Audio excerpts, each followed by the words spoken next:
हर हर महादेव साथियों, आप सभी का मेरे चैनल लव यू जिंदगी में तहे दिल से स्वागत है। आप सुन रहे हैं अपनी पसंदीदा कहानी वफा। अब हम करेंगे का 72वां भाग।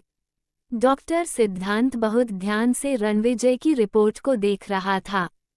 फिर उसने वह प्रिस्क्रिप्शन उठा लिया जो दवाएं अब तक रणविजय को चल रही थी। कभी वह पिछली रिपोर्ट को देखता, कभी आज की अपनी रिपोर्ट को। इस पूरे दौरान रणविजय की निगाह सिर्फ और सिर्फ डॉक्टर के हावभाव पर ही थी और वही आदित्य और शिवम कुछ इस तरह से बैठे थे कि रणविजय की नज़र उस तस्वीर पर ना पड़े जिसमें कि ईशानी थी, वरना क्या होता भगवान ही जाने। आपको पूरा यकीन है कि ये दवाएं डॉक्टर रस्तोगी ही आपको भेज रहे हैं?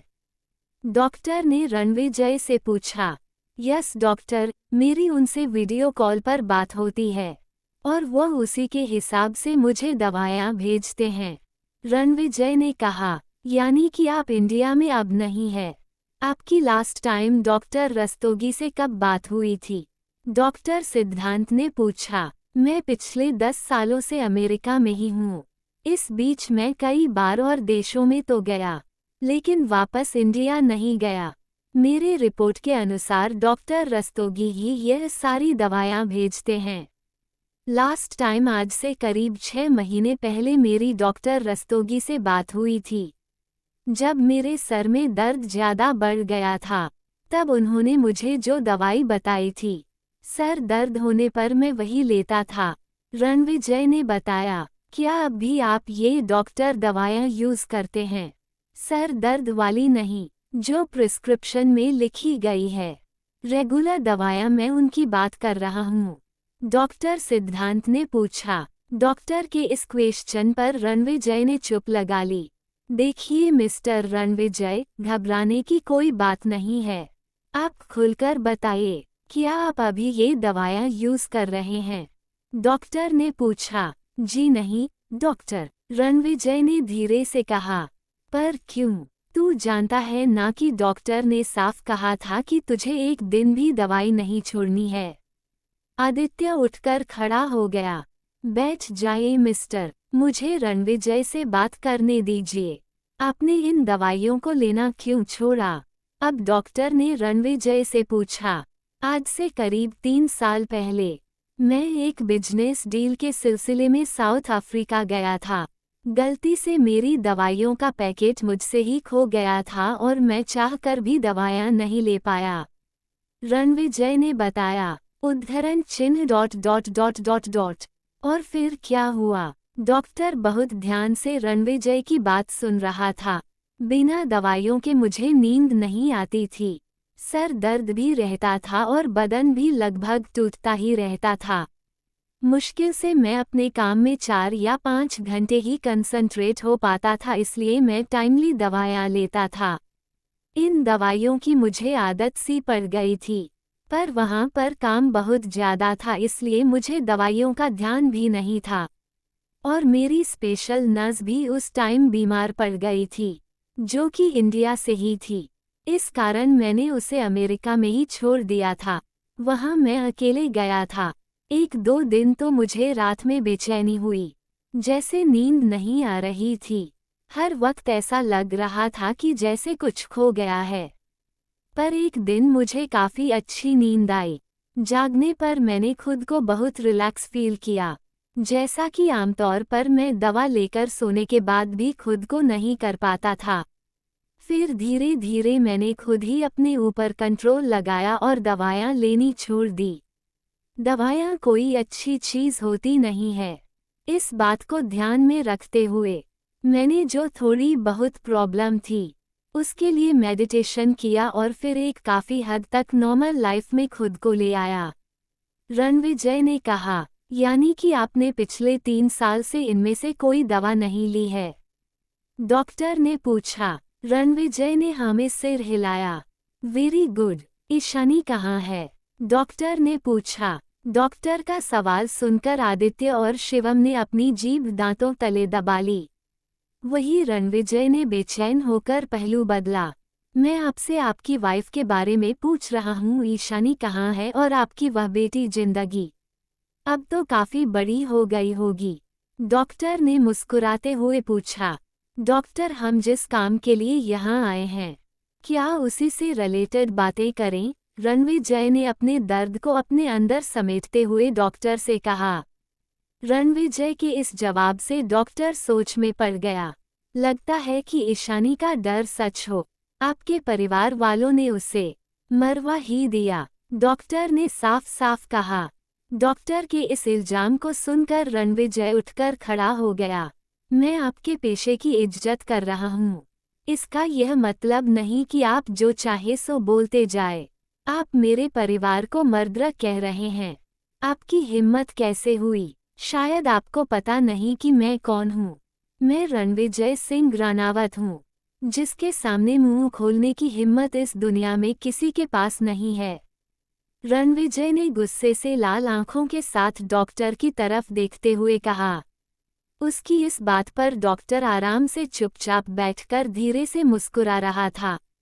डॉक्टर की उम्र करीब 50 साल थी। जानते हैं मिस्टर रानावत, आपको कोई परेशानी ही नहीं होती। जिस परेशानी को आज आप झेल रहे हैं, वो परेशान नहीं सिर्फ और सिर्फ आपके परिवार की मेहरबानी है। और शायद इसी वजह से ईशानी और आपकी बेटी को अपनी जिंदगी से हाथ धोना पड़ा। डॉक्टर भी जैसे आज खुलकर बोलने के मूड में ही आ गया था। मेरे परिवार पर इल्जाम लगाना छोड़िए आप। मेरे परिवार ने कुछ नहीं किया। जो कुछ भी किया उस ईशानी ने किया। वो मरी नहीं, जिंदा है। वह चाहे दुनिया के किसी भी कोने में छुप गई होगी, मैं उसे ढूंढ लूंगा। वो मुझे छोड़कर चली गई, मुझ पर इल्जाम लगाकर चली गई, मुझसे मेरी जिंदगी छीन कर ले गई। रणविजय गुस्से में चिल्लाते हुए बोला। उसके सर में फिर से दर्द होना शुरू हो गया था। उसने अपने सर को दोनों हाथों से थाम लिया और कुर्सी पर बैठ गया। आदित्य और शिवम उसके पास दौड़कर आए, लेकिन डॉक्टर ने उसने हाथ के इशारे से पीछे हटने के लिए कह दिया। पर डॉक्टर, शिवम ने कहा, उससे रणविजय की ऐसी हालत देखी नहीं जा रही थी। आदित्य और शिवम को डॉक्टर पर बहुत गुस्सा आ रहा था, और डॉक्टर तो जैसे उसके दर्द को उसके दिल से बाहर निकालने में ही लगा था। उन्हें दर्द झेलने दीजिए, ये दर्द ही उनके दर्द की दवा है, डॉक्टर ने कहा। आदित्य और शिवम हैरान परेशान कभी डॉक्टर की तरफ तो कभी रणविजय की तरफ देख रहे थे। डॉक्टर ने अपने टेबल से पानी उठाकर रणविजय की तरफ बढ़ाया। इसे पी लीजिए, आपको रिलैक्स फील होगा। रणविजय ने डॉक्टर के हाथ से लेकर पानी पी लिया और सच में सिर्फ एक गिलास पानी से ही उसे काफी आराम महसूस हो रहा था। उसने डॉक्टर की तरफ देखा, जिसके चेहरे पर एक जादुई हल्की मुस्कुराहट थी, जैसे कि इन होठों के पीछे जो शब्द छुपे थे, उन शब्दों में ही रणविजय के सारे दर्द की दवा थी। रणविजय ना चाहते हुए भी उसकी बातों को सुनने के लिए बाध्य हो रहा था। ये दर्द 3-3 गोलियां खाने के बाद भी जाने का नाम नहीं लेता था, और सिर्फ एक गिलास पानी से ही इतना आराम। रणविजय ने डॉक्टर से पूछ ही लिया, क्योंकि आपको दवाइयों की कोई ज़रूरत ही नहीं है। मैंने रस्तोगी से साफ कहा था कि 2 साल के बाद ही धीरे धीरे आपकी सारी दवायां बंद कर दी जाए। मैंने अपना नंबर और कांटेक्ट उनको दिया था कि किसी भी प्रॉब्लम के होने पर वो मुझे कंसल्ट करें, लेकिन उन्होंने ऐसा नहीं किया। आपका केस मेरे लिए बहुत इम्पोर्टेंट था, इसलिए मैंने डॉक्टर रस्तोगी से 1-2 बार पूछना भी चाहा तो उन्होंने अपना नंबर बदल लिया। उन्होंने ऐसा क्यों किया ये तो मैं नहीं जानता, पर पता चला कि उन्हें इंडिया के सबसे टॉप हॉस्पिटल में नौकरी मिल गई थी, डॉक्टर सिद्धांत ने बताया। यानी कि आपके कहने का यह मतलब है कि डॉक्टर रस्तोगी ने जानबूझकर रणविजय को गलत दवाई दी है? आदित्य ने पूछा। क्या आप इनके परिवार से हैं? आदित्य के सवाल के बदले डॉक्टर सिद्धांत ने आदित्य से सवाल किया। आदित्य अभी कुछ जवाब देता, उसके पहले ही रणविजय ने डॉक्टर के पीछे से आदित्य को एक आंख दबाकर इशारा करते हुए कहा, नहीं डॉक्टर, ये दोनों मेरे दोस्त हैं। रणविजय ने ऐसा क्यों किया ये तो आदित्य और शिवम को समझ नहीं आया, पर रणविजय जो कि अपने यादों से परेशान था, वह इतना तो समझ गया था कि डॉक्टर सिद्धांत बहुत कुछ जानते हैं और इन्हीं मेरे फैमिली मेंबर पर शक है। इन्होंने ईशानी की मदद की है और शायद इन्हें ईशानी का पता भी मालूम होगा। डॉक्टर ने रणविजय की तरफ मुड़ते हुए पूछा, भरोसे के लायक हैं? मैं इन पर आंख मूंद कर भरोसा करता हूँ और ईशानी भी इन पर उतना ही भरोसा करती थी, रणविजय ने कहा। रणविजय की बात सुनकर मुस्कुराया। डॉक्टर, मेरी लाइफ में क्या हुआ क्या नहीं, सब कुछ धुंधला धुंधला सा ही क्यों दिखाई पड़ता है, खुलकर मुझे याद क्यों नहीं आता? रणविजय ने डॉक्टर से पूछा। पहले ही ऑपरेशन की वजह से आप अपनी मेमोरी का एक बड़ा हिस्सा खो चुके थे, जो कि धीरे धीरे वापस आ सकती थी अगर आपने कोशिश की रहती और आपको सही दवाएं मिलती। लेकिन डॉक्टर रस्तोगी की दवाइयों ने आपको आपकी बची हुई मेमोरी को भी याद नहीं करने दिया है। आपके दिमाग ने आपकी पुरानी यादों को याद करने कोशिश ही नहीं की है।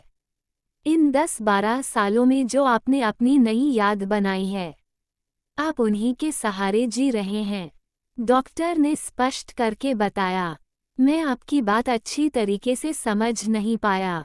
रणविजय ने उलझी हुई आंखों के साथ डॉक्टर की तरफ देखा।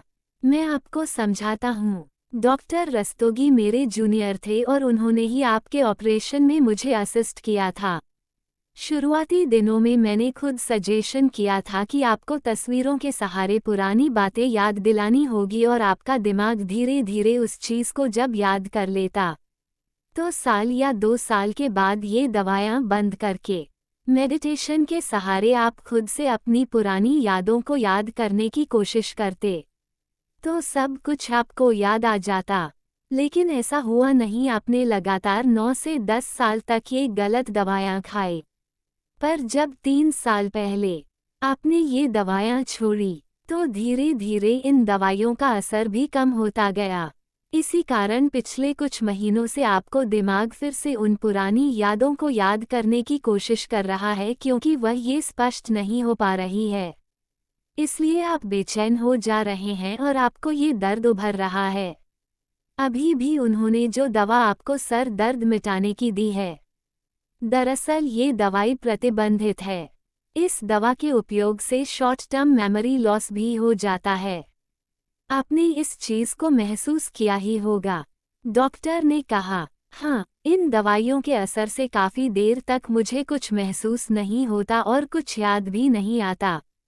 इसलिए मैं जब दर्द बहुत ज़्यादा बढ़ जाता है, तभी इन दवाइयों का यूज़ करता हूँ, रणविजय ने कहा। पर ऐसा कैसे हो सकता है डॉक्टर साहब? आप रणविजय को नहीं जानते। रणविजय इस समय दुनिया के टॉप बिजनेसमैन में से एक है।